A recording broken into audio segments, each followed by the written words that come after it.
Now, in terms of what is legitimate renovation or tajdeed, I would argue that the Islamic tradition is a vast tradition.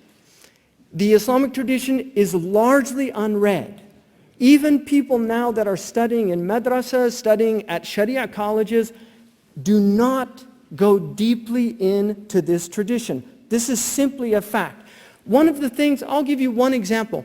When I wrote a paper on female prayer, because this was an issue a few years ago, years ago when I was a student in Mauritania, I remembered in a book that Ibn Taymiyyah from the Maliki madhab considered female prayers was permissible in that madhab. And I remember as a 21-year-old student underlying that. I actually went back to the book and found my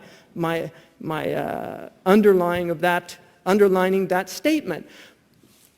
When I studied the prayer issue, I was so struck by the fact that not only was it debated early on, but there were multiple opinions. Imam Tabari considered it permissible for women to lead the prayer if they were more qualified than men, to lead men in prayer. Ibn Taymiyyah himself permitted women to lead men in prayer if they were illiterate and she was literate. He just said she should lead from back because she might distract the men if she was leading from the front.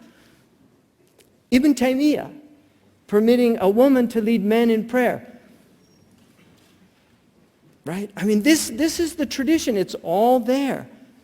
People have no idea how many of these issues were already examined, discussed, and incredible erudition and energy went into this.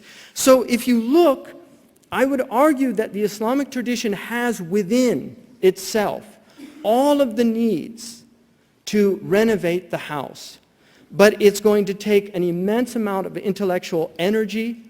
It's going to take very, very highly qualified people, which necessitates institutions that can train and produce the types of people that are needed to engage in this activity.